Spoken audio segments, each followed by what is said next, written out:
এই জন্য মা বোনরা যারা রয়েছে, আল্লাহর রাসূল বলেন, যারা কিনা সন্তান জন্ম দিতে গিয়া নিজের জীবনটাকে হারিয়ে দিবে তারা হচ্ছে শহীদ, আর শহীদের ঠিকানা হচ্ছে জান্নাত। সুবহানাল্লাহ। শহীদের ঠিকানা হচ্ছে জান্নাত। আর যারা ফিরে আসবে তারা হচ্ছে গাজী যারা রয়েছে, যারা জিহাদ থেকে জীবিত অবস্থায় ফিরে এসেছে, তাদের যেই সওয়াব সন্তান জন্ম দিতে গিয়া যারা জীবিত ফিরে আসবে, অর্থাৎ যেই সমস্ত মা জীবিত থাকবে, আল্লাহ তাদেরকে ওই সওয়াব দান করে দিবেন।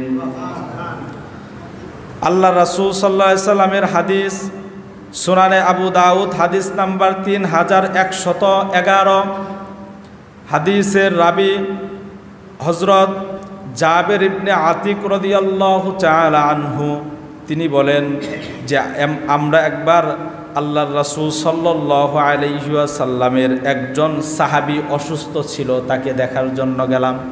একজন সাহাবী অসুস্থ, তাকে দেখার জন্য আল্লাহ রাসূল সাল্লাল্লাহু আলাইহি সাল্লাম গেলেন। যাওয়ার পরে আল্লাহ রাসূল সাল্লাল্লাহু আলাইহি সাল্লাম তাকে ডাকলেন, এই ওঠো, আমি এসেছি তোমাকে দেখার জন্য। একটু জোরেই ডাক দিলেন। অসুস্থতার ব্যাগতি এমন ছিল, আল্লাহ রাসূল যে তাকে ডেকেছে এই ডাকের সাড়া দেওয়ার মতো ক্ষমতা তার নাই, অর্থাৎ তার সেন্স নাই।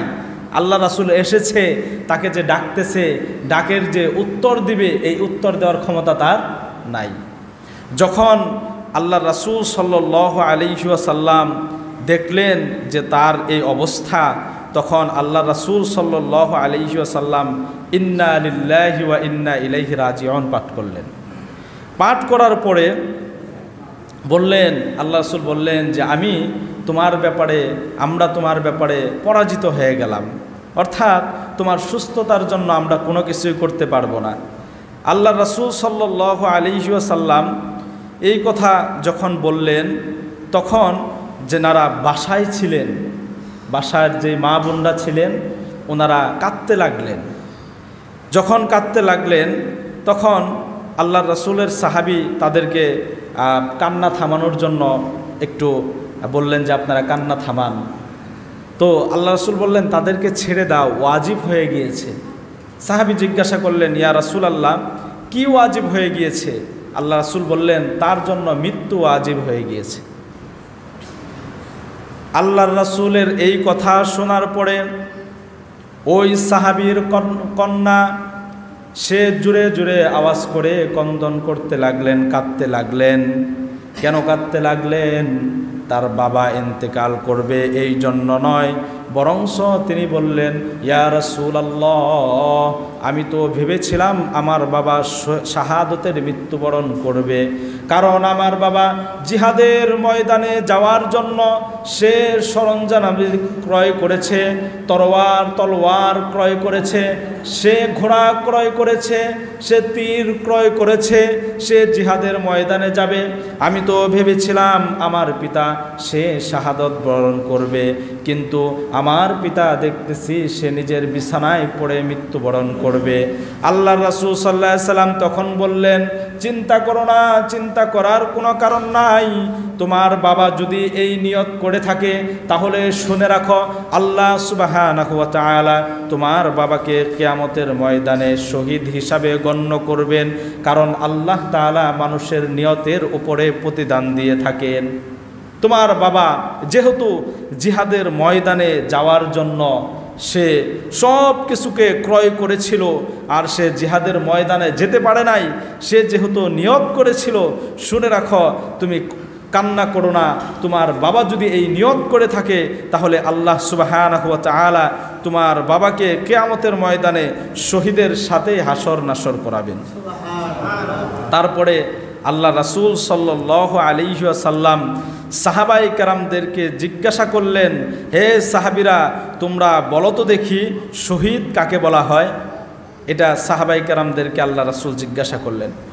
সাহাবায়ে কেরাম বললেন, আল কতলু ফি সাবিলিল্লাহি তাআলা, ও আল্লাহর রাসূল, শহীদ তো বলা হয় ওই সমস্ত ব্যক্তিদেরকে যারা কিনা আল্লাহর রাস্তায় নিজের জীবনটাকে উৎসর্গ করে দিয়েছে, যারা নিজের জীবনটাকে বাজি রেখে জিহাদের ময়দানে গিয়েছে আর শত্রুদের তলোয়ারের আঘাতে, তীরের আঘাতে, বুলেটের আঘাতে ওই ব্যক্তিটা মারা গিয়েছে, তাকে শহীদ বলা হয়। আল্লাহর রাসূল বললেন, শুধুমাত্র আল্লাহ তাআলার রাস্তায় জীবন দিলেই শহীদ হয় না। সাহাবায়ে কেরাম শুনে রাখো, শহীদ হচ্ছে সাত শ্রেণীর লোক যারা রয়েছে, 7 অবস্থায় 7 শ্রেণীর লোক যদি মারা যায় তাদের সকলকেই শহীদ হিসাবে গণ্য করা হবে। তাদের ভিতরে 1 নাম্বার হচ্ছে যারা আল্লাহর পথে যুদ্ধকারী, তারা হচ্ছে শহীদ। যারা আল্লাহর দিনকে দুনিয়ার বুকে বাস্তবায়ন করার জন্য যারা নিজের জীবনটাকে বিলীন করে দিয়েছে তারা হচ্ছে শহীদ। যারা আল্লাহর জমিনে আল্লাহর দিনকে কায়েম করার জন্য নিজের জীবনটাকে শেষ করে দিয়েছে, নিজের সম্পদ বিলীন করে দিয়েছে, তারা হচ্ছে শহীদ। 2 নাম্বার, আল্লাহর রাসূল সাল্লাল্লাহু আলাইহি সাল্লাম বললেন, যারা প্লেগ রোগে মারা যাবে, যারা মহামারীতে মারা যাবে, তারা যদি ঈমানের উপরে অবিচল থাকে তারাও শহীদ। 3 নাম্বার, আল্লাহর রাসূল বললেন, যারা পানিতে ডুবে মারা যাবে তারাও শহীদ। 4 নাম্বার, আল্লাহর রাসূল বললেন, যারা আগুনে ডুবে মারা যাবে তারাও শহীদ। 5 নাম্বার, আল্লাহর রাসূল বললেন, যারা কিনা কোনো দেওয়ালের নিচে চাপা পড়ে মারা যাবে তারাও শহীদ। আল্লাহর রাসূল সাল্লাল্লাহু আলাইহি ওয়াসাল্লাম তারপরে বললেন,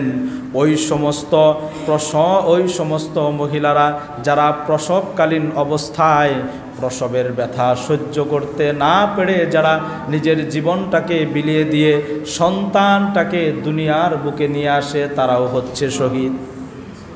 ওই সমস্ত মহিলা, আল্লাহ রাসূল সাল্লাল্লাহু আলাইহি ওয়াসাল্লাম বলেন, ওয়াল মারআতু তামুতু বিজুমউন শাহীদাতুন, ওই সমস্ত মহিলা যারা কিনা নিজেদের সন্তানকে দুনিয়ার বুকে নিয়ে আসার জন্য প্রসব বেদনায় ছটফট করতে করতে ইন্তেকাল করেছে, আল্লাহ সুবহানাহু ওয়া তাআলা বলেন, আল্লাহ রাসূল বলেন, তারাও হচ্ছে শহীদ। তারা প্রসব বেদনায় ছটফট করতে করতে মৃত্যুবরণ করতে দেরি হবে, তারা আল্লাহর জান্নাতে যাইতে দেরি হবে না।